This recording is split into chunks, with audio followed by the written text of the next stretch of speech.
Salam jumpa lagi bersama saya dalam studi Al-Quran. Studi kita kali ini membahas satu topik tentang bahan jadinya manusia. Sebelum kita membahas topik kita, mari kita satukan dulu pemikiran dasar.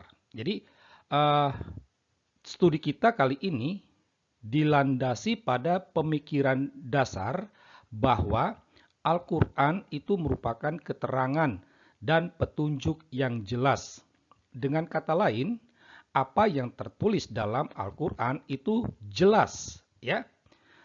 Ada banyak ayat Al-Quran yang menegaskan Al-Quran itu merupakan keterangan atau kitab yang jelas. Setidak-tidaknya dalam surah Ali Imran dan juga surah ke-26 nampak akan hal tersebut. Pemikiran dasar yang kedua adalah Allah Maha Mengetahui. Ada banyak ayat Al-Quran yang menunjukkan bahwa Allah Maha Mengetahui, atau sebaliknya, frase Allah Maha Mengetahui banyak ditemukan dalam ayat-ayat Al-Quran. Sehingga dalam surah Ali Imran dan Al-Baqarah ditegaskan bahwa tidak ada yang tersembunyi bagi Allah. Ya, karena Allah Maha Mengetahui. Inilah pemikiran dasar kita untuk melihat topik kita, bahan jadinya manusia. Ya. Nah, jadi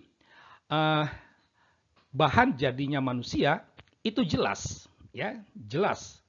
Dan Allah sangat mengetahuinya, ya. Oleh karena itu, apa yang menjadi bahan jadi manusia? Yang pertama itu adalah manusia dari setetes mani, ya.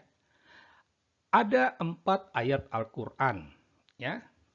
Satu ayat, ya, misalnya ayat surah ke-16, Dia telah menciptakan manusia dari mani. Jadi tanpa ada kata setetes, tapi dari mani, ya. Sedangkan 3 ayat lainnya jelas-jelas mengatakan setetes mani. Kita ambil dari surah ke-80, ya. Dari setetes mani, Dia menciptakannya lalu menentukannya. Nah, akan tetapi ternyata bahan jadinya manusia itu tidak hanya dari mani, ya. Ada wahyu Allah yang mengatakan manusia itu dari segumpal darah, ya. Setidak-tidaknya dalam surah ke-96. Dia telah menciptakan manusia dari segumpal darah. Tidak ada unsur mani. Ya. Lain waktu Allah mengatakan manusia dari tanah.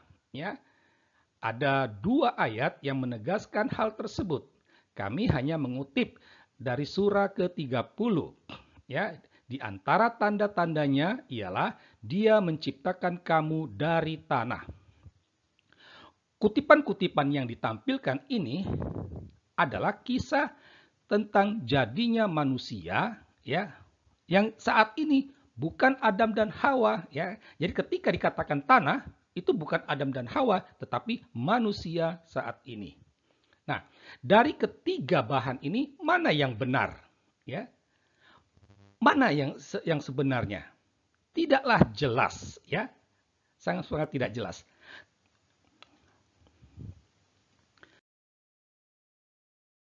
Nah, ketidakjelasan dari 3 bahan tadi itu akhirnya memunculkan satu solusi bahan campuran, ya. Sehingga dalam surah ke-76 dikatakan, sungguh kami telah menciptakan manusia dari setetes mani yang bercampur. Menjadi pertanyaannya, bercampur dengan apa? Di sini kembali tampak tidak jelas. Lalu muncullah wahyu Allah bahwa mengatakan campuran tanah dan mani, ya. Ini bisa dibaca dalam 2 surah, surat 35 dan surah ke-23, ya. Lain waktu Allah mengatakan campurannya itu adalah tanah, mani dan segumpal darah. Itu ada dalam surah ke-40. Nah, menjadi pertanyaannya mana yang benar, ya? Jadi kalau yang surah campur tanah, mani dan segumpal darah itu kita lihat kutipannya. Dialah yang menciptakanmu dari tanah, kemudian dari setetes mani, lalu dari segumpal darah, kemudian kamu dilahirkan sebagai seorang anak, kemudian dibiarkan kamu sampai dewasa lalu menjadi tua. Ya. Nah, dari dua campuran ini mana yang benar? Sekali lagi, tidaklah jelas. Nah, kita sampai pada tanggapan, ya. Kami mau mengajak Anda untuk berpikir waras, ya. Jadi kembali kita tegaskan, ya, pemikiran dasar kita atas studi kita kali ini itu adalah bahwa Al-Quran itu jelas, kitab yang jelas, keterangan yang jelas, ya, sehingga informasi tentang bahan jadinya manusia itu jelas, ya. Dan pemikiran yang kedua, Allah itu maha tahu. Ya, inilah dua pemikiran dasar kita. Nah, sekarang kita melihat, ya, dari topik kita ini adalah bahan jadinya manusia. Ya, yang pertama itu, ya, dikatakan bahannya itu adalah tanah, mani, segumpal darah. Ya, dari ketiga ini mana yang benar? Ya. Tidaklah jelas, ya, tidak jelas.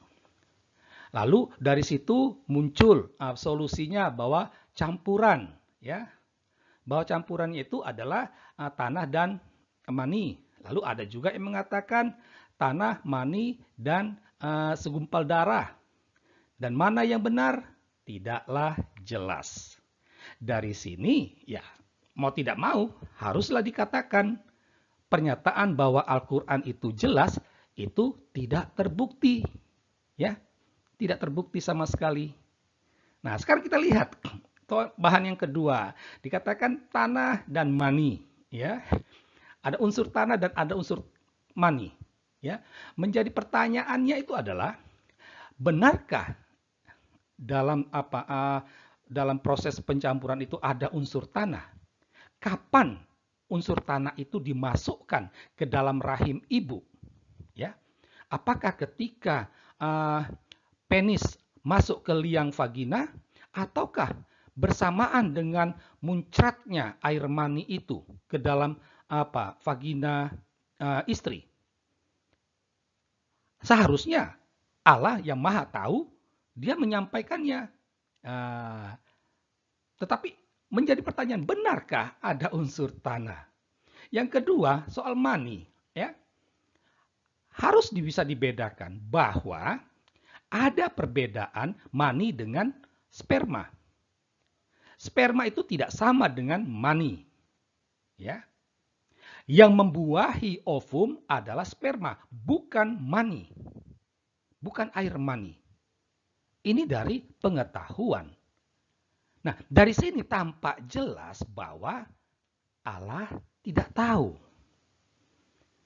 Sehingga konsekuensi logisnya bahwa pemikiran dasar Allah maha tahu itu sama sekali tidak terbukti. Jadi terkait bahan jadinya manusia, Allah sama sekali tidak maha tahu. Nah, dari rangkaian penjelasan di atas, ya, mau tidak mau, haruslah dikatakan bahwa Al-Quran bukanlah wahyu Allah. Bagaimana mungkin Allah yang maha benar, Allah yang maha tahu, tidak tahu dan salah, keliru. Ya. Maka tidak mungkin Al-Quran itu merupakan wahyu Allah. Harus jujur, harus berani mengatakan Al-Quran adalah rekayasa manusia. Keterbatasan manusiawinya membuat bahan jadinya manusia tadi menjadi kacau balau. Ya. Dan manusia yang bertanggung jawab di sini adalah Muhammad.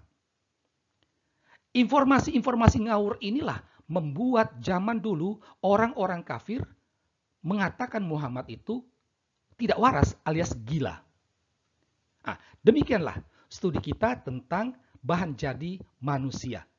Semoga mendapatkan pencerahan. Sekian dan terima kasih.